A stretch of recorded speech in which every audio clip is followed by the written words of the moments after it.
Friends, कैसे हैं आप लोग। आज हम लोग देखेंगे AWS का नेक्स्ट टॉपिक। इसे कहते हैं AWS FX for Windows file server.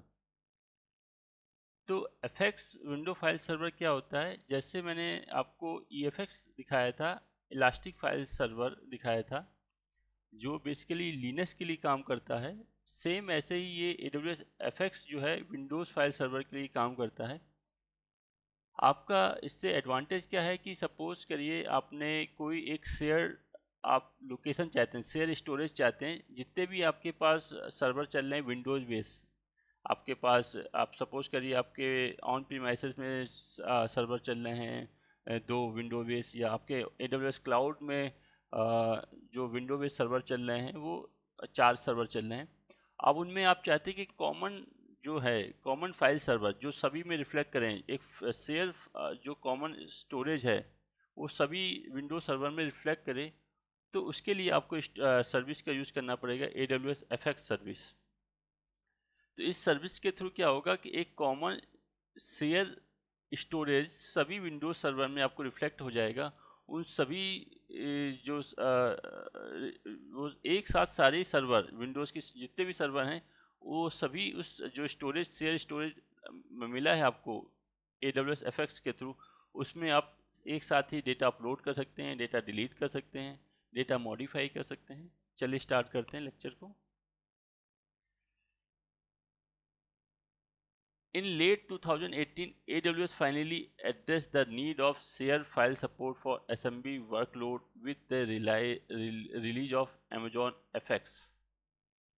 Means 2018 के समय AWS को ये लगा कि विंडोज़ के लिए अगर आपको एक शेयर स्टोरेज की ज़रूरत है, जो क्लाइंट है उनके जिनका उनके पास फीडबैक आया, तो 2018 पे उसने AWS FX को लॉन्च किया, जिसमें आपका SMB प्रोटोकॉल के थ्रू, जैसे आपका EFS आपने यूज़ किया था इलास्टिक फाइल सिस्टम, उसमें आपने NFS प्रोटोकॉल यूज़ किया था, NFS वर्जन 4 प्रोटोकॉल यूज़ किया था। ऐसे ही इसमें जो प्रोटोकॉल यूज होगा SMB प्रोटोकॉल यूज होगा। SMB प्रोटोकॉल के थ्रू ही हम लोग AWS FX के जो शेयर स्टोरेज होगा वो मल्टीपल विंडोज़ क्लाइंट में हम साइमल्टेनियसली एक्सेस कर पाएंगे, डेटा मॉडिफाई कर पाएंगे उस स्टोरेज में, डेटा अपलोड कर पाएंगे, डिलीट कर पाएंगे, एक्सेस कर पाएंगे स्टोरेज।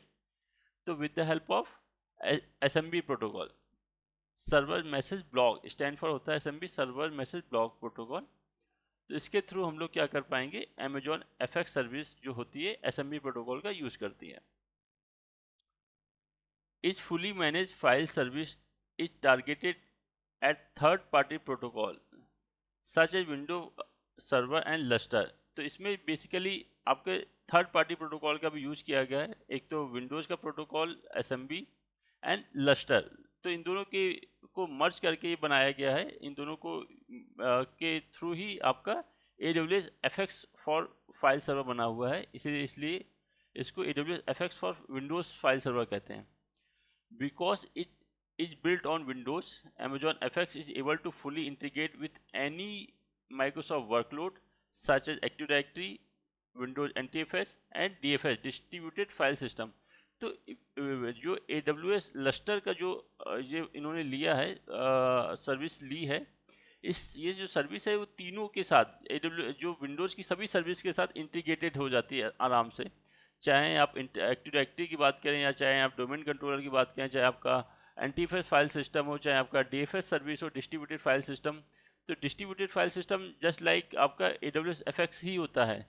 अगर आप ऑन प्रीमाइसेस में बात करें, आप अमेजोन का FX यूज नहीं करना चाहते हैं, अमेजोन का Lustre ये जो आपका सर्विस है इसको यूज नहीं करना चाहते हैं, तो आप अगर ऑन प्रीमाइसेस में शेयर स्टोरेज चाहते हैं विंडोज सर्वर के लिए, तो आप वहाँ पे DFS सेटअप करते हैं, डिस्ट्रीब्यूटेड फाइल सिस्टम सेटअप करते हैं।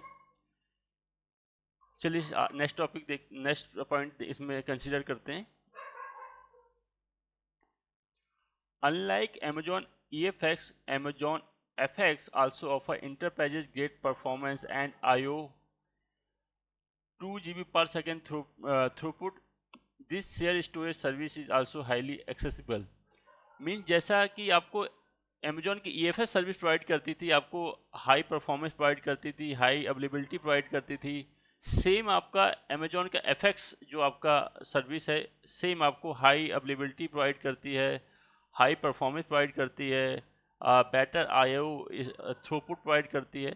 तो सेम आपकी फीचर प्रोवाइड करती है।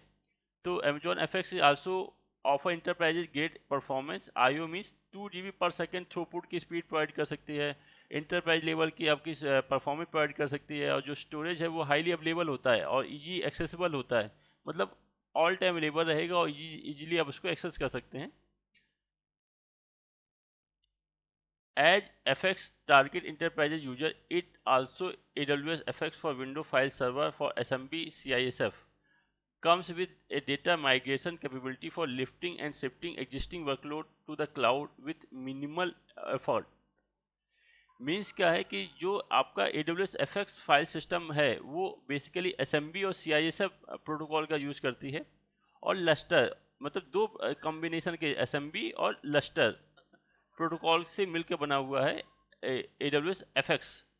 तो अगर आपके ऑन प्रीमाइसेस में कोई फाइल सर्वर चल रहा है, ऑन प्रीमाइसेस में आपका कोई डेटा है, फाइल सर्वर है, फाइल एक शेयर लोकेशन है, शेयर स्टोरेज है, उसको आप इजी माइग्रेट कर सकते हो आपका क्लाउड में बहुत ही कम एफर्ट के थ्रू। तो ये भी एक ऑप्शन इसमें है कि आप जो आपके ऑन प्रीमाइसेस आपका फाइल सर्वर चल रहा है उससे आप डेटा इंटीग्रेट कर सकते हो, उसको आप माइग्रेट कर सकते हो ऑन प्रीमाइसेस, क्योंकि वहाँ भी एसएमबी प्रोटोकॉल यूज हो रहा है और यहाँ पे भी जो AWS FX में है वहाँ पे भी एसएमबी प्रोटोकॉल ही आपका यूज में आता है। A unique feature to Amazon FX is that it enables throughput capacity to be set for individual volume regardless how large the volume may be। Means इसमें एक यूनिक फीचर आपको मिलता है कि आप पर जीबी कितना थ्रोपुट आप असाइन करना चाहते हैं, तो आप इसमें अपना थ्रोपुट असाइन कर सकते हैं कि पर जीबी मुझे इतना थ्रोपुट चाहिए।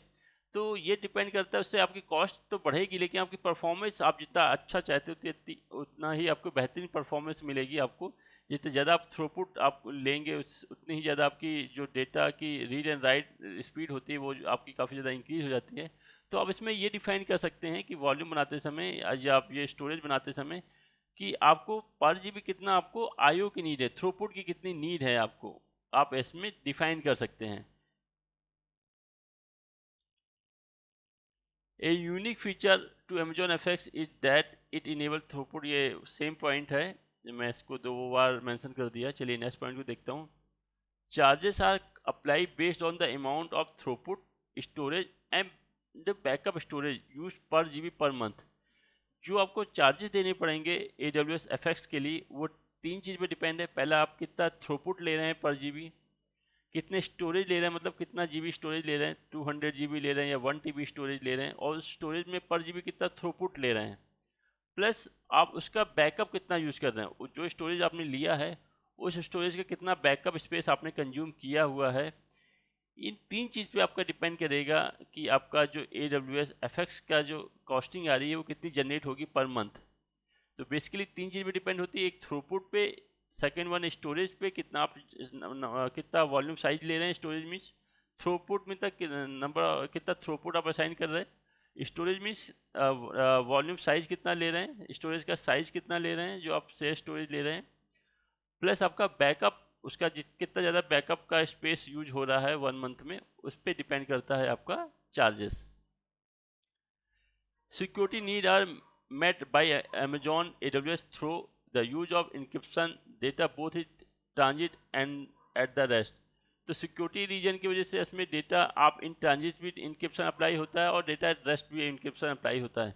मतलब दोनों ही तरह का इंक्रिप्शन अप्लाई कर सकते हैं, डेटा इन ट्रांजिट डेटा भी इंक्रिप्शन अप्लाई कर सकते हैं, डेटा इन रेस्ट। और डेटा ये क्या होता है, data in transit and data in rest, तो प्लीज़ मेरे प्रीवियस वीडियो को देखिए। स्टार्टिंग के वीडियोस में मैंने ये बताया हुआ है कि data in transit and data in rest encryption क्या होता है। Amazon FX is equipped with a snapshot feature। This snapshot can create backup of files on a daily basis or they can be created by the user manually since the snapshot are incremental। Means आप आपने जो share storage बनाया है AWS FX के through, उसका आप backup ले सकते हैं with the help of snapshot. आप उस स्टोरेज का स्नैपशॉट लेंगे मीन्स आप उसका बैकअप ले रहे हैं। तो आप उसको बैकअप, डेली बैकअप आप शेड्यूल कर सकते हैं कि डेली आपका एट 5 o'clock डेटा उसका स्नैपशॉट हो जाए, या मीन्स उसका बैकअप हो जाए। या आप मैनुअली, जब आपकी इच्छा हो, आप मैनुअली उसका बैकअप ले सकते हैं। आप अपने जो आपने स्टोरेज जनरेट किया है AWS FX, उसका मैनुअली बैकअप भी ले सकते हैं। तो स्नैपशॉट जो होता है वो इंक्रीमेंटल होता है, मैंने पहले ही बताया हुआ है। मतलब सपोज करिए फर्स्ट टाइम तो पूरे वॉल्यूम का डेटा लेगा वो स्नैपशॉट, पूरा जो स्टोरेज वॉल्यूम है आपका, शेयर स्टोरेज वॉल्यूम, उसका पूरे का स्टोरेज का लेगा वो स्नैपशॉट। उसके बाद जो भी डेटा आपका अपडेट हुआ है, सिर्फ उस डेटा का ही वो स्नैपशॉट लेगा। The maintain availability of multi availability setup. To maintain availability to in a availability zone setup, Amazon FX require use for distributed file system DFS replication। Means अगर आप चाहते हैं कि आपका जो स्टोरेज है, शेयर स्टोरेज है, जो आपने FX के थ्रू यूज किया है या जनरेट किया है, वो मल्टी अवेलेबिलिटी जोन हो। मीन्स दो अवेलेबिलिटी जोन या दो से अधिक अवेलेबिलिटी जोन में उसकी कॉपी क्रिएट हो या वो क्रिएट हो। तो उसके लिए आपको क्या करना पड़ता है, डिस्ट्रीब्यूटेड फाइल सिस्टम रेप्लिकेशन आपको उसका यूज करना पड़ेगा, DFS रेप्लिकेशन का यूज करना पड़ेगा। DFS एप्लीकेशन के थ्रू मतलब क्या करेंगे, दोनों ही दो डिफरेंट अवेलेबिलिटी जोन में आप सेम साइज का FX तैयार कर लेंगे और उनके बीच में आप रेप्लिकेशन लगा देंगे, DFS एप्लीकेशन। तो इससे क्या होगा कि आपका किसी एक अवेलेबिलिटी जोन का अगर एरर आ जाती है आपका स्टोरेज में, AWS FX स्टोरेज में कोई एरर आ जाती है, तो दूसरे अवेलेबिलिटी जोन से डेटा एक्सेस कर सकते हैं यूजर, उनको कोई दिक्कत नहीं होगी। लेकिन उसके लिए आपको क्या करना पड़ेगा, दो अवेलेबिलिटी जोन में आपको FX क्रिएट करने पड़ेंगे सेम साइज के, प्लस उसमें सेम साइज के या डिफरेंट साइज के भी कर सकते हैं, प्लस उनमें रेप्लिकेशन आपको स्टेब्लिश करना पड़ेगा, रेप्लिकेशन DFS एप्लीकेशन आपको कॉन्फ़िगर करना पड़ेगा। उसके बाद ही आप ऐसा कर पाएंगे, अवेलेबिलिटी मल्टीपल अवेलेबिलिटी जोन आप सेटअप कर पाएंगे। Which can be additional cost factor, जिससे क्या होगा, आपकी कॉस्ट बढ़ जाएगी, क्योंकि आप दो अवेलेबिलिटी जोन में सर्विस यूज कर रहे हैं। इससे आपकी क्या होगी, कॉस्टिंग आपकी बढ़ जाएगी, लगभग आपकी डबल कॉस्टिंग हो जाएगी, क्योंकि आप दो सेम डेटा आप दो अवेलेबिलिटी जोन में सेम साइज का स्टोरेज आप दो अवेलेबिलिटी जोन में एक्सेस कर रहे हैं, सेम डेटा आप दो अवेलेबिलिटी जोन में एक्सेस कर रहे हैं, तो आपकी जो कॉस्टिंग है वो डबल हो जाएगी। लेकिन इससे एडवांटेज क्या है, इन केस कोई अगर एक अवेलेबिलिटी जोन डाउन भी हो जाता है, तो जो आपके यूजर हैं एंड यूजर, उनको कोई इफेक्ट नहीं होगा, वो दूसरे अवेलेबिलिटी जोन के थ्रू आपके डेटा एक्सेस कर पाएंगे। Deployment of Amazon FX can be started through the use of AWS CLI, AWS SDK, developer tool directly or through the easy to use AWS management console। आप जो AWS FX को setup कर सकते हैं या उसको इंस्टॉल कर सकते हैं या उसको मैनेज कर सकते हैं AWS CLI के थ्रू, AWS SDK के थ्रू, या आप मैनेजमेंट कंसोल के थ्रू ग्राफिकली भी उसको मैनेज और सेटअप कर सकते हैं। अब इसके बेनिफिट देखिए क्या है, बेनिफिट क्या है, इजी टू सेटअप, बहुत इजी होता है, 2-3 क्लिक की में ये पूरा सेटअप हो जाता है, इजी टू सेटअप है। फुली मैनेज लाइफ सर्विस है, आप इसको फुली मैनेज कर सकते हैं। इसका स्टोरेज आपको बढ़ाना है आप बढ़ा सकते हैं, स्टोरेज कम करना है कम कर सकते हैं, बैकअप लेना है डिलीट करना है, सब कुछ कर सकते हैं।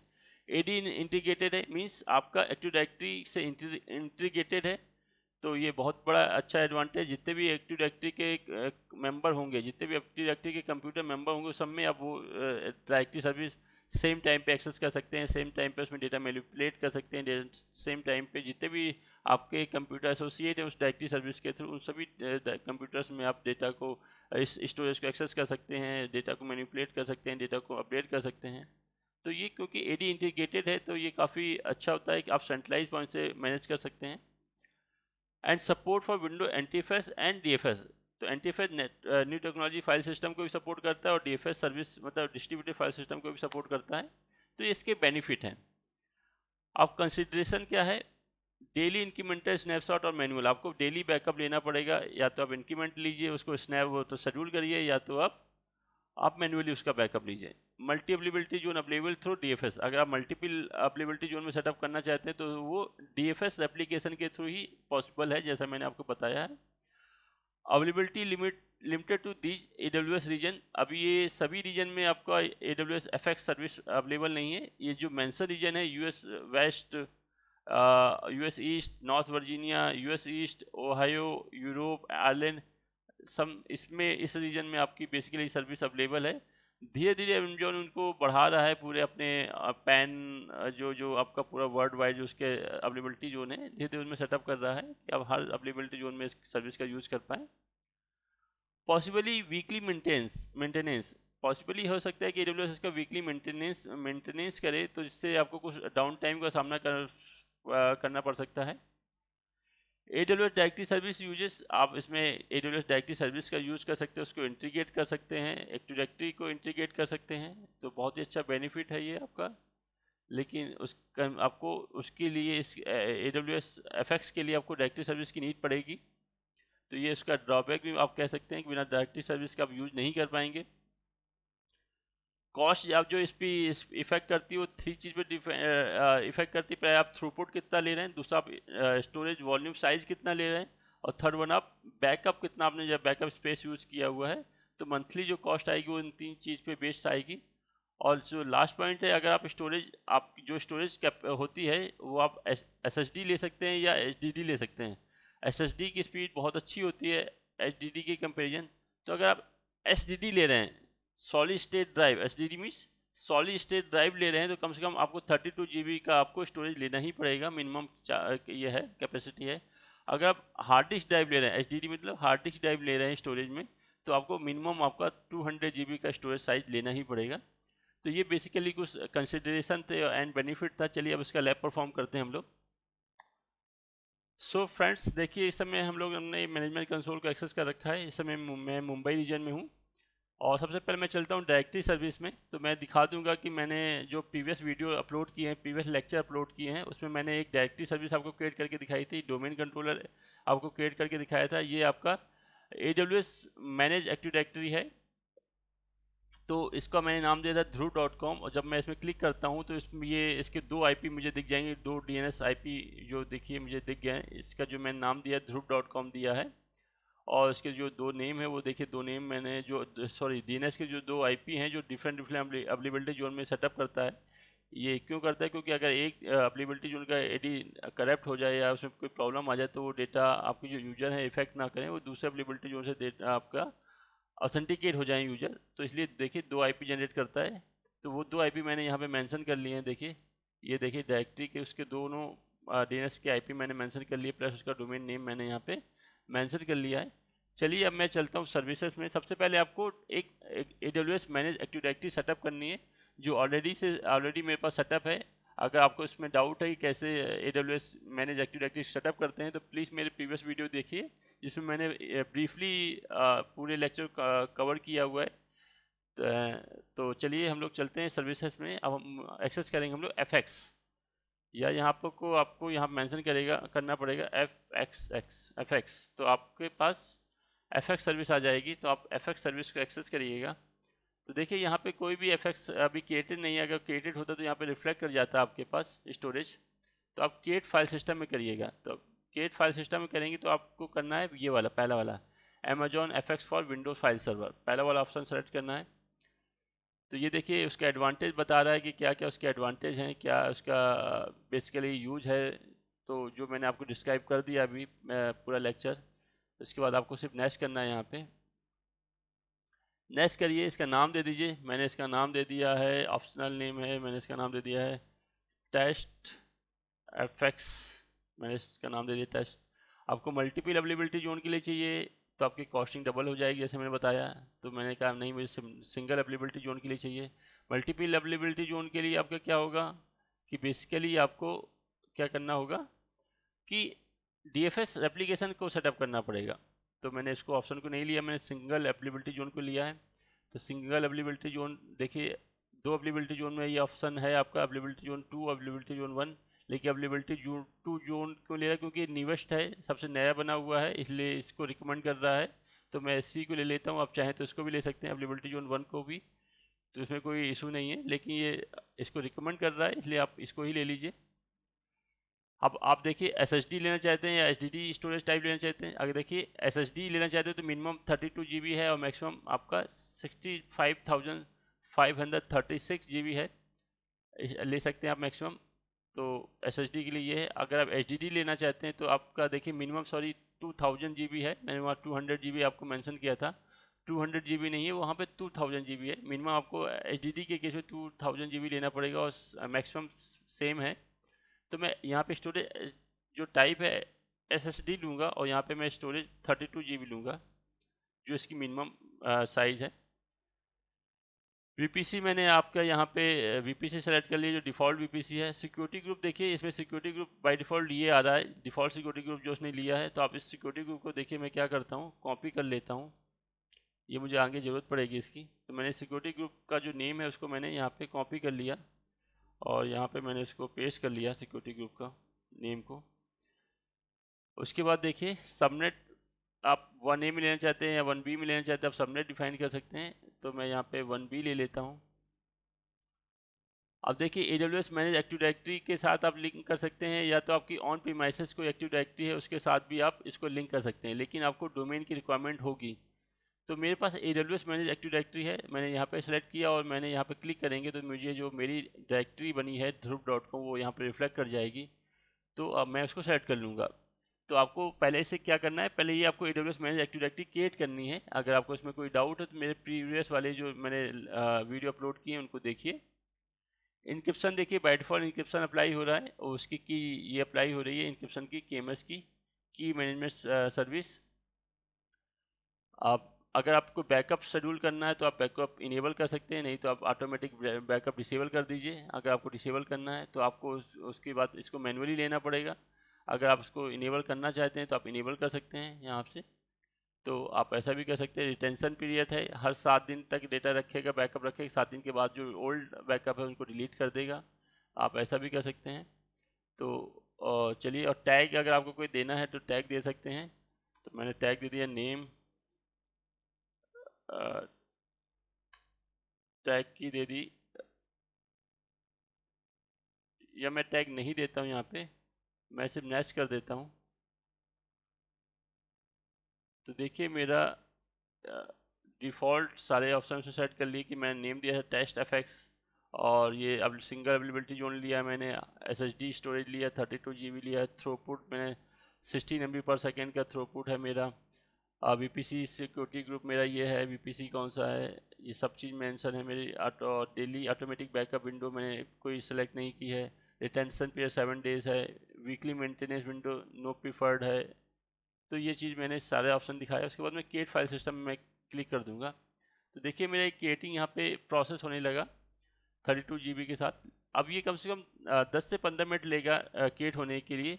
तब तक मैं क्या करता हूँ कि मैं दो विंडो EC2 इंस्टांस क्रिएट करूँगा और उनको अपने डोमेन का मेंबर क्रिएट करूँगा। जो डोमेन मेरे पास है AWS मैनेज एक्टिव डायरेक्टरी है जिसका नाम है dhruv.com, उन दो EC2 इंस्टांस को विंडो बेस EC2 इंस्टांस में लूँगा, उन दोनों को मैं इसका मेंबर क्रिएट करूँगा, इसका मेंबर बनाऊँगा। तो चलिए देखता हूँ। मेरा वीडियो अभी टाइम है, वीडियो ज़्यादा लंबा मुझे नहीं बनाना है। तो चलिए मैं EC2 में जाता हूँ। थोड़ा सा आप फास्ट करेंगे प्रैक्टिकल को। तो इंस्टेंसेस में जाएंगे यहाँ पे, और इंस्टेंसेस में जाने के बाद मैं दो इंस्टेंसेस यहाँ पे लूँगा। लॉन्च इंस्टेंसेस में क्लिक किया और जो AMI लूँगा सर्वर 2016 लूँगा बेस, इसको मैंने सेलेक्ट किया। और स्टोरेज T2 माइक्रो ही लूँगा मैं जनरल पर्पस का, नेक्स्ट किया मैंने। नंबर ऑफ इंस्टेंसेस मुझे 2 चाहिए, मैं 2 इंस्टेंसेस क्रिएट करना चाहता हूँ। ठीक है, उसके बाद मैं इसको नेक्स्ट करता हूँ। जो इसका स्टोरेज है वो 30 GB आ रहा है। उसके बाद मैं इसको नेक्स्ट करता हूँ। टैग अगर आप देना चाहते हो टैगिंग आप असाइन कर सकते हैं। सिक्योरिटी ग्रुप मैंने क्या किया, सेलेक्ट एग्जिस्टिंग सिक्योरिटी ग्रुप, जिसमें मैंने ऑल अलाउ वाला सिक्योरिटी ग्रुप, देखिए all traffic all protocol allow वाला मैंने सिक्योरिटी ग्रुप सेलेक्ट कर लिया। उसको लॉन्च किया। लॉन्च करने के बाद मैंने इसको लॉन्च कर दिया। सिक्योरिटी की पेयर बोल रहा है, क्रिएट ए न्यू की पेयर में मैंने क्लिक किया और इसका नाम मैंने दे दिया टेस्टिंग FX, और इसको मैंने डाउनलोड कर लिया। तो ये की पेयर मेरा डाउनलोड हो गया है, ये देखिए, और उसके बाद लॉन्च कर दिया है। तो जब तक मेरे दो EC2 इंस्टेंस लॉन्च हो रहे हैं तब तक मैं क्या कर रहा हूँ, जो मेरा सिक्योरिटी ग्रुप था FX को बनाते समय, ये सिक्योरिटी ग्रुप था मेरा। इस सिक्योरिटी ग्रुप में मुझे कोई चेंजेस करने हैं। तो देखिए मैं ये सिक्योरिटी ग्रुप था जो मैंने जब मैंने FX अपना बनाया था AWS FX। तो मैं देखिए क्या करता हूँ, सर्विसेज में जाता हूँ, EC2 में जाऊँगा और यहाँ पे मुझे मिलेगा सिक्योरिटी ग्रुप का ऑप्शन रिफ्लेक्ट करेगा। तो देखिए यहाँ पे कहाँ पे मिलेगा आपको सिक्योरिटी ग्रुप, ये सिक्योरिटी ग्रुप का ऑप्शन आया है। अब यहाँ पे आप इस सिक्योरिटी ग्रुप को सर्च मारेंगे, आप यहाँ पे आप इसको पेस्ट करेंगे तो देखिए सिक्योरिटी ग्रुप ये आपका ये रिफ्लेक्ट कर गया। इसको सेलेक्ट करिए, सेलेक्ट किया आपने। अब देखिए इसको हम लोग एडिट करते हैं। इसको सेलेक्ट किया, उसके बाद एक्सेल में जाते हैं, edit inbound rule. Inbound rule में देखिए ऑल ट्रैफिक आपका अलाउ है। आप ये कंसीडर कर लीजिएगा कि ऑल ट्रैफिक आपका अलाउ होना चाहिए। तो देखिए ऑल ट्रैफिक मेरा अलाउ है, ठीक है। और इसको चाहें तो आप हटा सकते हैं। जब ऑल ट्रैफिक अलाउ है तो चलिए इसको सेव रूल कर देते हैं। एंड ऐसे ही सेम आपका आउटबाउंड रूल में भी आप देख लीजिए कि आपका आउटबाउंड रूल जो है वो भी आपका ऑल अलाउ है कि नहीं है। तो इसमें एक्सेल में जाते हैं और एडिट आउटबाउंड रूल में क्लिक कर लेते हैं। तो ये देखिए आउटबाउंड रूल में भी आपका ऑल अलाउ है। तो आप ये मेक श्योर हो जाइएगा कि जो आपने सिक्योरिटी ग्रुप अप्लाई किया है आपका एफएक्स स्टोरेज में, जो एफएक्स स्टोरेज आप जनरेट कर रहे हैं, फाइल सिस्टम तैयार कर रहे हैं, उसमें ऑल प्रोटोकॉल अलाउ होना चाहिए। तो आपने ये देख लिया। अब आप देखते हैं कि चलिए अपने EC2 में चलते हैं कि मेरे EC2 रेडी हुए या नहीं हुए। तो देखिए मैं 2 EC2 इंस्टेंस मैंने लॉन्च किए थे विंडोज़ बेस। अब मैं दोनों को अपने डोमेन का मेंबर बनाऊंगा। तो देखिए इंस्टेंसेस में मैं चलता हूँ। इंस्टेंसेस में यहाँ पे देखिए दोनों ही इनिशियलाइज कंडीशन में है। मैं इनका नाम चेंज कर देता हूँ। इसका नाम मैं दे देता हूँ सर्वर 1 और दूसरे वाले का नाम मैं दे देता हूँ सर्वर 2। और देखिए पहला वाला में दोनों ही रेडी हो गया। मैं सर्वर 2 को देखिए, सर्वर 2 का ये आईपी है। मैंने इस आईपी को कॉपी किया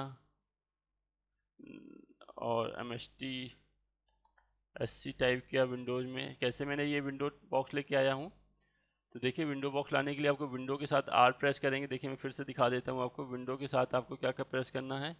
आर को प्रेस करना है तो ये आपके पास ऐसा बॉक्स खुलेगा रन का। यहाँ पे टाइप करना है MSTSC, तो ये MSTSC का बॉक्स खुल जाएगा। यहाँ पे आपको आईपी मेंशन करनी है। आपने आईपी मेंशन की, कनेक्ट में क्लिक किया। उसके बाद आपको रिक्वायरमेंट होगी पासवर्ड की। तो पासवर्ड देखिए कैसे करेंगे, पासवर्ड जनरेट कर लेते हैं उसके लिए। तो पासवर्ड के लिए देखिए क्या करना है आपको, आपको इस वाले सर्वर के लिए आना है, गेट विंडो पासवर्ड क्लिक करना है और फाइल सेलेक्ट करनी है जो भी फाइल आपने जनरेट की थी पासवर्ड की। तो मैं यहाँ पे डाउनलोड में आता हूँ। डाउनलोड में मैंने ये वाली फाइल जनरेट की थी, इसको सेलेक्ट किया। उसके बाद यहाँ पे मैं आता हूँ डिक्रिप्ट पासवर्ड और देखिए पासवर्ड मुझे मिल गया। इसको मैंने कॉपी कर लिया और इस फाइल के अंदर मैं पेस्ट कर लेता हूँ ताकि मुझे इसकी अगर दोबारा नीड हो तो मैं इसका यूज़ कर पाऊँ। चलिए मैं इसको क्लोज कर देता हूँ। वापस मैं इसमें आता हूँ। यूजर नेम है एडमिनिस्ट्रेटर,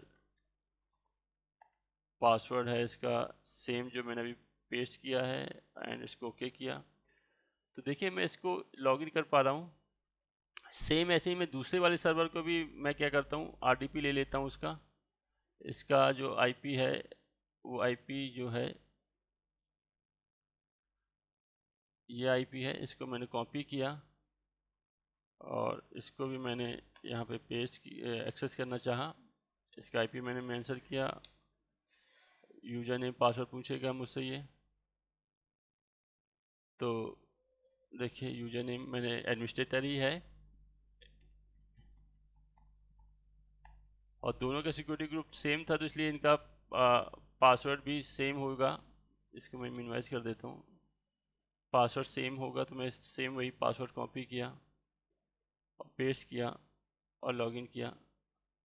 देखिए इसका पासवर्ड डिफरेंस है तो फिर से मुझे इसका पासवर्ड जनरेट करना पड़ेगा। मैं पासवर्ड जनरेट कर लेता हूँ सेकंड के लिए। गेट विंडो पासवर्ड में क्लिक करता हूँ, की सेलेक्ट करता हूँ। की के बाद ये मेरी की है, इसको ओपन किया और डिक्रिप्ट किया मैंने यहाँ पे की को। ये देखिए पासवर्ड जनरेट हो गया। मैं अपनी फाइल में चलता हूँ, क्लोज किया मैंने इसको। फाइल में आता हूँ मैं अपनी, ये फाइल है मेरी। इस फाइल में ये सेकंड वाले का पासवर्ड है। तो देखिए मैंने इसको एक्सेस किया। तो देखिए मैं दोनों ही सर्वर का आरडीपी ले रखा है, दोनों ही सर्वर का मैंने आरडीपी ले रखा है। अब मैं क्या करूँगा, दोनों ही सर्वर में मैं को अपने डोमेन का मेंबर बनाऊंगा। तो देखिए उसके लिए क्या करना है, मैं यहाँ पे दोनों में ही एक मेंशन कर दूंगा सर्वर 1 और सर्वर 2 नाम से, ताकि आपको पता रहे कि कौन सर्वर 1 है और कौन सर्वर 2 है। देखिए जो यहाँ पे 213 है, ये मेरा शायद सर्वर, मैं दिखा देता हूँ आपको एक बार। जो 213 आईपी है वो मेरा सर्वर 1 है, तो मैं इसको देखो 213 आईपी को सर्वर 1 कर दूंगा और उस वाले आईपी को सर्वर 2 मैंने असाइन करूँगा, और दोनों को ही मैं डोमेन का मेंबर बनाऊंगा। तो एक बार ये प्रोसेस हो जाए, फिर मैं तब तक अपना फाइल सिस्टम मेरा क्रिएट हो रहा है, उसको भी टाइम लगता है 10 से 15 मिनट क्रिएट होने में। तो देखिए मैंने सर्वर 1 को एक्सेस कर लिया है। अब मैं सर्वर 1 को एक्सेस करने के बाद मैं क्या करूँगा, यहाँ पे डीएनएस की सेटिंग चेंज करूँगा। देखिए यस किया मैंने इसको, और थोड़ा सा टाइम ले रहा है अभी, तब तक मैं दूसरे वाले सर्वर में चलता हूँ, सर्वर 2 में। तो सर्वर 2 मेरा ये है, प्रॉपर रन है। तो मैं यहाँ पे क्लिक करता हूँ, इसके सेटिंग में जाऊँगा, यहाँ पे मैं गया और यहाँ पे मैं क्या करूँगा, मुझे नेटवर्क की सेटिंग एक्सेस करनी है। तो मैं इसमें कमांड पावर सेल में गया, यहाँ पे पावर सेल एक्सेस किया मैंने। पावर सेल एक्सेस करने के बाद मैंने यहाँ पे ncpa.cpl टाइप किया, देखिए कमांड टाइप होती कि नहीं। तो ncpa.cpl जैसे ही टाइप किया तो ये क्या करेगा कि इसकी लैन कार्ड की सेटिंग, जो इथरनेट की सेटिंग है, वो सेटिंग का पेज दे देगा। तो ये देखिए इथरनेट सेटिंग आ गया। तो यहाँ पे मैं क्या करूँगा, सबसे पहले इथरनेट सेटिंग में जाके प्रॉपर्टी में जाऊँगा और डीएनएस का आईपी चेंज करूँगा। डीएनएस का आईपी मैं क्या डालूँगा, जो मेरे ध्रुव.com AWS मैनेज एक्टिव डायरेक्टरी का डीएनएस है, वो डीएनएस मैं यहाँ पे मेंशन करूँगा। तो देखिए क्या आईपी है मेरे उनका, ये दिखा देता हूँ मैं। ये आईपी है, देखिए ये वाला आईपी प्राइमरी में डाल दे रहा हूँ मैं।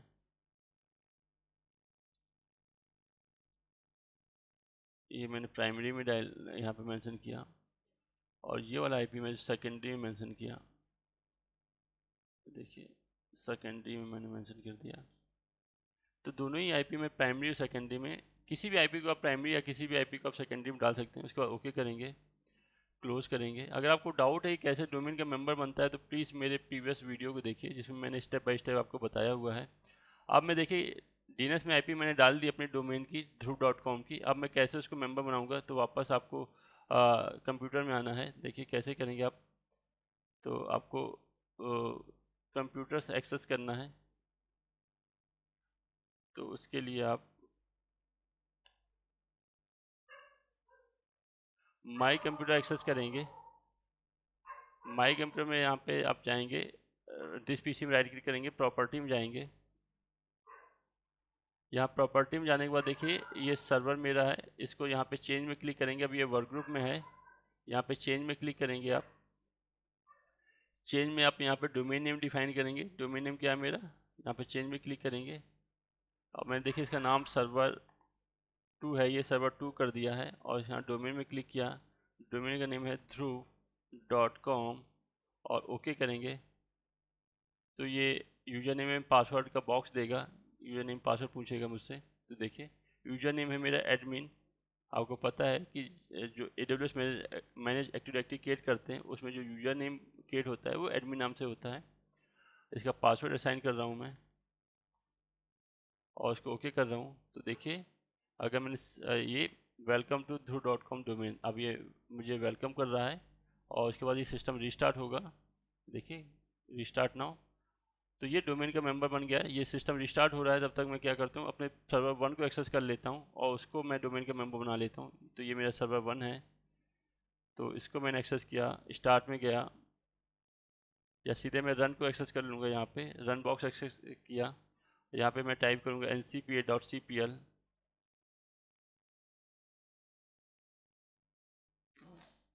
फिर से देखिए मैं स्टार्ट में क्लिक किया, यहाँ पे स्टार्ट में क्लिक किया, यहाँ पे मैं आऊँगा विंडो पावर सेल में। विंडो पावर सेल में मैं यहाँ पे टाइप करूँगा ncpa.cpl, तो ईथरनेट की सेटिंग मुझे रिफ्लेक्ट कर जाएगी, जो भी ईथरनेट है। देखिए ईथरनेट की सेटिंग, इसमें भी मुझे क्या करना है, DNS का IP मेंशन करना है, किसके, अपने ध्रुव.com का। तो देखिए मैंने मेंशन किया, एक ये वाला IP मैंने कॉपी कर दिया। अब दूसरा मैं ले लेता हूँ ये वाला IP। तो एक IP को प्राइमरी में डालना है आपको, एक IP को सेकेंडरी में आपको मेंशन करना है। तो दूसरे IP को मैंने सेकेंडरी मेंशन कर दिया, ओके किया, क्लोज किया और उसको क्लोज किया। अब मैं दिस PC को एक्सेस करूँगा। दिस PC के बाद इसको डोमेन का मेंबर बनाऊंगा। तो देखिए राइट क्लिक कर रहा हूँ, दिस PC प्रॉपर्टी, प्रॉपर्टी के बाद देखिए ये भी वर्क ग्रुप का मेंबर है। मैं चेंज में क्लिक किया, चेंज में यहाँ पे क्लिक किया, इसका नाम मैंने दे दिया सर्वर1 और इसको डोमेन का मेंबर बना दे रहा हूँ मैं। डोमेन का नेम है ध्रुव.com, ओके कर रहा हूँ। अब ये यूजर नेम में पासवर्ड पूछेगा मुझसे। तो यूजर नेम पासवर्ड क्या है आपको पता है, एडमिन यूजर नेम है। पासवर्ड आपका मैं पासवर्ड असाइन कर दे रहा हूँ जो भी मेरे डोमेन का पासवर्ड है। उसके बाद ओके कर रहा हूँ। तो देखिए ये भी मेरा कंप्यूटर उसका मेंबर बन जाएगा, वेलकम टू ध्रुव.com डोमेन। उसके बाद ये भी सिस्टम रिस्टार्ट होगा। अब दोनों ही सिस्टम जब रिस्टार्ट हो जाएंगे तो मैं उन दोनों ही सिस्टम में लोकल एडमिनिस्ट्रेटर से लॉगिन ना करके डोमेन एडमिनिस्ट्रेटर से लॉगिन करूँगा। और तब तक मैं ये देखता हूँ कि मेरा फाइल सिस्टम जो मैंने क्रिएट किया था AWS FX, वो क्रिएट हुआ या नहीं हुआ। तो मैं वापस चलता हूँ कि जो मेरे फाइल सिस्टम थे FX में, वो क्रिएट हुआ है या अभी पेंडिंग में है। तो देखिए क्रिएटिंग अभी क्रिएट नहीं हुआ, मैंने कहा था इसमें 10 से 15 मिनट लगता है। तो अभी क्रिएट हो रहा है, तब तक मैं वापस चलता हूँ अपने EC2 इंस्टेंस में। और EC2 इंस्टेंस में मैं क्या कर रहा हूँ कि फिर से अभी दोनों EC2 इंस्टेंस को मैं कनेक्ट करूँगा, लेकिन इस बार मैं लोकल एडमिनिस्ट्रेटर से कनेक्ट ना करके जो मेरे डोमेन का एडमिनिस्ट्रेटर है, डोमेन का यूजर है एडमिन, उससे कनेक्ट करूँगा दोनों ही EC2 इंस्टेंस के RDP को। तो चलिए देखते हैं। ये मेरा EC2 इंस्टेंस है, ये मेरा EC2 इंस्टेंस का सर्वर 1 है, उसका IP ये है। मैं इसको नोटपैड में लिख लेता हूँ। तो ये देखिए मैंने यहाँ लिखा सर्वर 1 और इसका जो IP है वो मैंने यहाँ पे पेस्ट किया। ऐसे मैं लिखता हूँ सर्वर 2 और इसका जो IP होगा मेरा, उसको मैं यहाँ पे पेस्ट करूँगा। तो बार बार मुझे यहाँ पे जाने की जरूरत नहीं पड़ेगी। तो ये सर्वर 2 का मेरा जो IP है वो ये है। मैंने इसको कॉपी किया और मैंने यहाँ पे पेस्ट किया। तो देखिए मैं दोनों ही IP मेंशन यहाँ पे कॉपी पेस्ट कर लिए। अब मैं सर्वर 1 को एक्सेस कर रहा हूँ, उसका IP मैंने कॉपी किया यहाँ से और MSTSC किया, पेस्ट किया, यहाँ पे कनेक्ट किया। अब मैं यहाँ पे किस यूज़र से लॉगिन करूँगा, अपने डोमेन के यूज़र से, जो AWS में एक्टिव डायरेक्टरी का यूज़र है उससे लॉगिन करूँगा। मैं इस एडमिनिस्ट्रेटर यूज़र से लॉगिन नहीं करूँगा। तो मैं यहाँ पे मोर चॉइस में जाऊँगा, यहाँ पे यूज़र नेम डालूँगा admin@डोमेन का नेम ध्रुव.com। तो एक बार आपका कंप्यूटर डोमेन का मेंबर हो गया तो आप डोमेन यूज़र से लॉगिन कर सकते हैं। जो यूज़र होंगे वो डोमेन में बने होंगे लेकिन लॉगिन कर जाएंगे आपके मेंबर्स में। तो देखिए मैंने यूज़र का नेम डाला admin@dhruv.com, जो मेरे डोमेन का यूज़र नेम है। मैं पासवर्ड असाइन कर रहा हूँ। देखिए मैं लॉगिन कर गया अपने डोमेन के यूज़र से। तो ऐसे ही मैं अब दूसरे वाले जो मेरा सर्वर है उसको भी मैं एक्सेस कर लेता हूँ। उसका IP ये है। तो मैं इसको कॉपी किया, MSTC किया और यहाँ पे पेस्ट किया, उसका IP कनेक्ट किया। और फिर भी यहाँ भी मैं लोकल एडमिनिस्ट्रेटर से कनेक्ट नहीं करूँगा, यहाँ मैं डोमेन के यूज़र से, जो एडमिन यूज़र है उससे कनेक्ट करूँगा, admin@through.com, और उसका पासवर्ड मैं साइन कर रहा हूँ और कनेक्ट कर रहा हूँ। तो देखिए दोनों ही सर्वर को मैंने डोमेन एडमिनिस्ट्रेटर से एक्सेस कर लिया। दोनों ही जो EC2 इंस्टांसेस हैं, सबसे पहले मैंने उनको डोमेन का मेंबर बनाया है, उसके बाद मैंने दोनों ही EC2 इंस्टांस में मैंने कनेक्ट कर लिया है। तो चलिए देखिए, अब मैं इस फाइल को मिनिमाइज कर दे रहा हूँ। ये मेरा 213 वाला मेरा प्राइमरी सर्वर था। तो देखिए इसमें मैं जा रहा हूँ, यहाँ पे मैं नोटपैड ओपन कर पेंट ओपन करता हूँ। MS पेंट ओपन करने के लिए क्या कमांड होती है, MS पेंट। मैं MS पेंट ओपन किया और यहाँ पे मैंने इसको ये कलर लेके ये कर दिया, और इसमें मैंने यहाँ पे लिखा बॉक्स, यहाँ पे लिखा मैंने सर्वर -1 कलर में इसको लेता हूँ। मैंने जो कलर ले रहा हूँ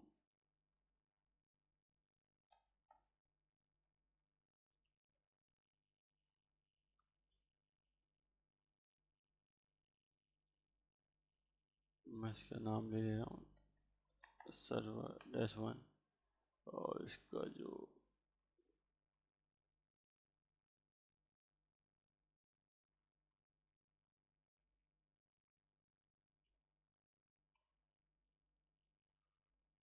मैं चाहता हूँ कि इसमें आप लोग को डाउट ना हो कि मैं किस सर्वर में काम कर रहा हूँ, इसलिए मैं ऐसा करना चाहता हूँ। सर्वर 1 मैंने इसका नाम ले लिया, और इसको राइट क्लिक किया,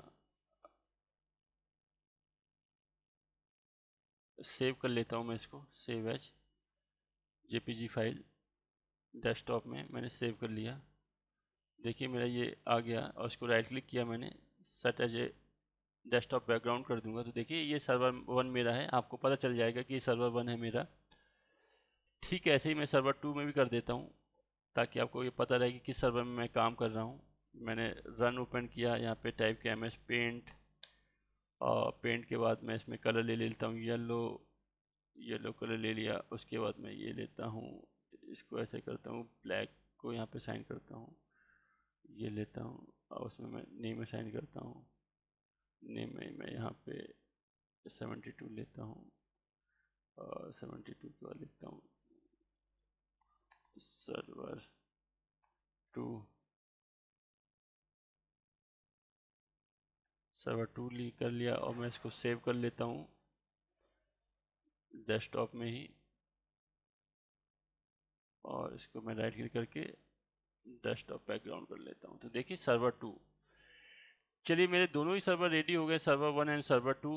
अब मैं क्या करता हूँ, देखता हूँ कि मेरा जो फाइल सिस्टम था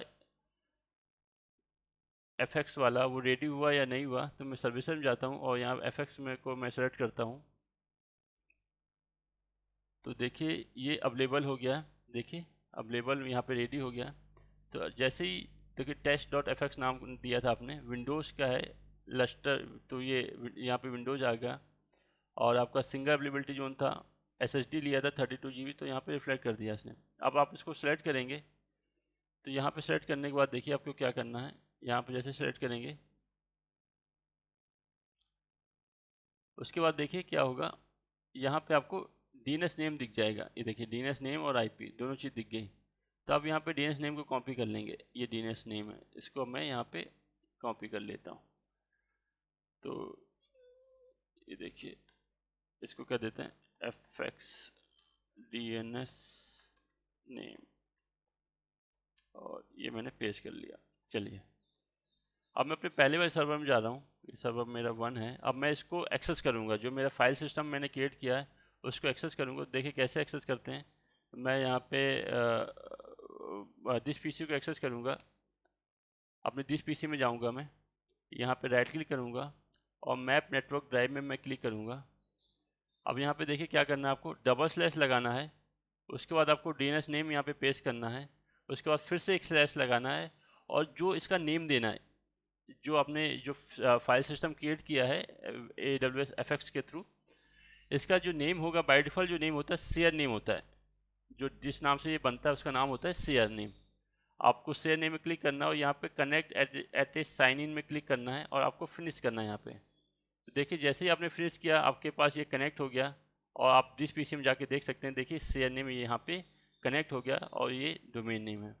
सेम ऐसे ही मैं इसको, देखिए ये मेरा सर्वर 1 है, ये मैं दिखा देता हूँ ये आपको, ये देखो सर्वर 1 है मेरा, ठीक है। अब मैं सेम ऐसे सर्वर 2 में इसको एक्सेस करता हूँ। बहुत सिंपल मेथड है। अब कैसे एक्सेस करना है, आपको दिस PC एक्सेस करना है, और दिस PC एक्सेस करना है आपको। दिस PC एक्सेस करने के बाद इसमें राइट क्लिक करना है दिस PC में, यहाँ पे आपको जाना है मैप नेटवर्क ड्राइव में जाना है, यहाँ पर डबल स्लैश लगाना है, DNS नेम जो मैंने कॉपी किया वो पेस्ट करना है, फिर एक स्लैश लगाना है, और जो इसका नेम होता है बाय डिफ़ॉल्ट जो नेम होता है वो शेयर नेम होता है, आपको शेयर लिखना है और इस वाले ऑप्शन में सेलेक्ट करना है रिकनेक्ट एक्ट साइन इन में और फिनिश करना है। जैसे आपने फिनिश किया देखिए यहाँ पे भी वो आ गया, अवेलेबल आ गया, दोनों ही जगह वो अवेलेबल आ गया, दोनों ही जगह वो कनेक्ट हो गया। सेम आपका जो ड्राइव है जो भी आपने फाइल सिस्टम तैयार किया है AWS FX, ऐसे कितने भी आपके मेंबर होंगे 100 या 1000 जितने भी मेंबर होंगे एक साथ सभी मेंबर्स इसको कनेक्ट कर सकते हैं और उसमें डेटा एडिट कर सकते हैं, डिलीट कर सकते हैं, मॉडिफाई कर सकते हैं। चलिए देखते हैं। अब मैं इसमें सर्वर 2 में हूँ, ये देखिए मेरा सर्वर 2 है। अब मैं इसमें एक फाइल को स्टोर कर रहा हूँ, देखिए एक फाइल में स्टोर कर रहा हूँ, न्यू करके मैंने एक फाइल स्टोर की, इसका नाम रखा हेलो वीवर्स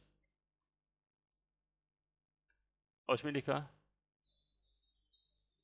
टेक्निकल सफ़र, मैंने अपने चैनल का नाम रखा टेक्निकल सफ़र लिखा और उसको सेव कर दिया। तो देखिए मैंने सर्वर 2 में किसी फाइल को सेव किया है और मैं सर्वर 1 में जाके देखूंगा तो ये फाइल में एक्सेस कर पाऊंगा, प्लस उसमें रीड भी कर पाऊंगा, डिलीट भी कर पाऊंगा, मॉडिफाई भी कर पाऊंगा। चलिए अब मैं अपने सर्वर 1 में चलता हूँ। देखिए सर्वर 1 में आ गया मैं, ये सर्वर 1 है मेरा। तो सर्वर 1 में मैं देखिए आ गया और यहाँ पे मैं अपनी शेयर ड्राइव को एक्सेस किया मैंने। तो देखिए हेलो वीवर्स नाम की फ़ाइल इसमें ऑलरेडी है। इस फाइल को जब मैं ओपन करता हूँ तो लिखिए देखिए टेक्निकल सफ़र जो मैंने लिखा था वो भी मैं देख पा रहा हूँ। इसमें मैं कोई मॉडिफाई करता हूँ तो वो भी कर पाऊँगा। फ्रॉम मैंने लिखा through sing and please subscribe my channel और उसके बाद मैंने सेव किया इसको। तो देखिए मैंने सेव कर दिया, उसके बाद मैंने इसको क्लोज कर दिया।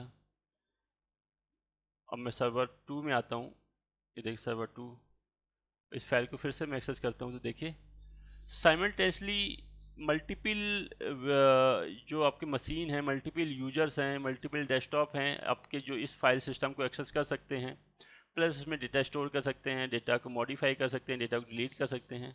तो देखा आपने कैसे कि इस फाइल सिस्टम में एक साथ मल्टीपल कैसे कनेक्ट कर सकते हैं, मल्टीपल डेस्कटॉप में कैसे कनेक्ट कर सकते हैं, मल्टीपल आपके कंप्यूटर में कैसे कनेक्ट कर सकते हैं और उसमें कैसे डेटा को एक्सेस कर सकते हैं और डेटा को मॉडिफाई कर सकते हैं। अब चलिए मैं वापस इस ऑप्शन में आता हूँ तो आप नेटवर्किंग में देखिए इसमें क्या दिखाता है, इसका VPC क्या है, DNS नेम क्या है, इसका IP क्या है, आपकी पावर सेल के लिए इसका नेम क्या है, और ये AWS मैनेज एक्टिव डायरेक्टरी के थ्रू ये लिंक है। अगर आपने ऑन प्रीमाइसेस एक्टिव डायरेक्टरी के थ्रू लिंक किया होता तो उसका आता AWS मैनेज एक्टिव डायरेक्टरी की ID ये है।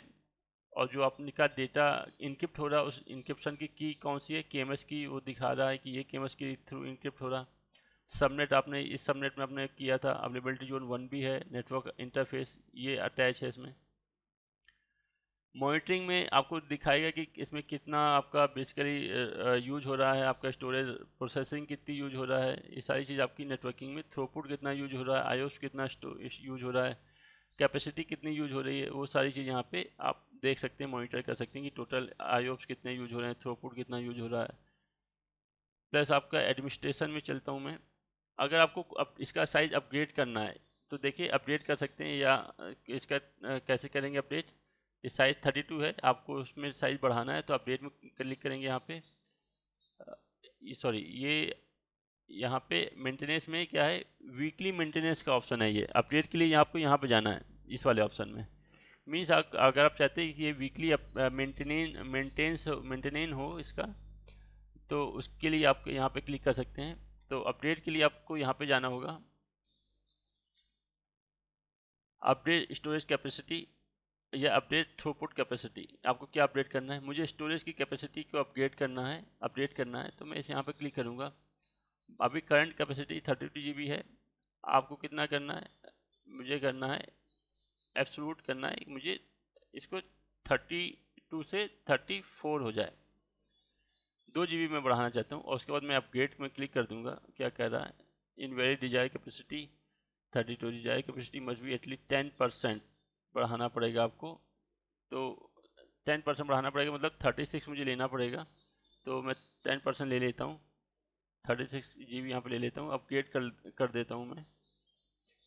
तो देखिए मेरा अपग्रेड हो गया। अब यहाँ पे जो स्टोरेज 32 GB है ये भी अपग्रेड हो गए 36 GB हो जाएगा। प्लस अगर आपको बैकअप लेना है इसका तो देखिए बैकअप का ऑप्शन यहाँ पे आ रहा है। अगर आपने इंस्टॉलेशन के समय जब आपने बनाते समय बैकअप का डिफाइन नहीं किया तो आप यहाँ से भी इसको मॉडिफाई कर सकते हैं, अपडेट कर सकते हैं अपने बैकअप को।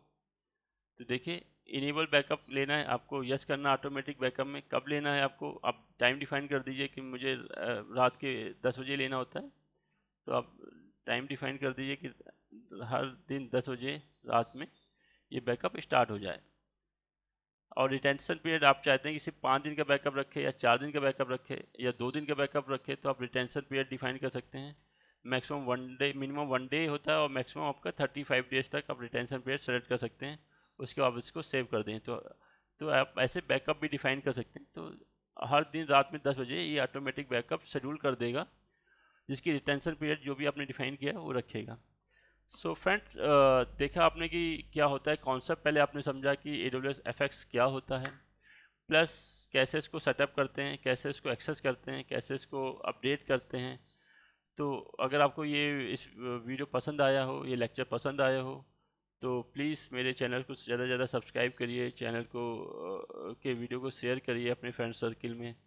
आपको ये जो वीडियो है, जो मैं वीडियो बना रहा हूँ, आप मेरे प्लेलिस्ट में जाके देखिएगा। किसी भी ऑनलाइन साइट में, किसी भी जैसे कोर्सेरा हो गया या उडमी हो गया, या जो भी आपके कई यूट्यूब चैनल मिलेंगे आपको AWS के, किसी भी चैनल में इतना डीपली आपको डिस्क्राइब नहीं किया गया हो। जैसा मैंने आपको कॉग्निटो भी बताया है, आपको FX का प्रैक्टिकल भी मैंने दिखाया है।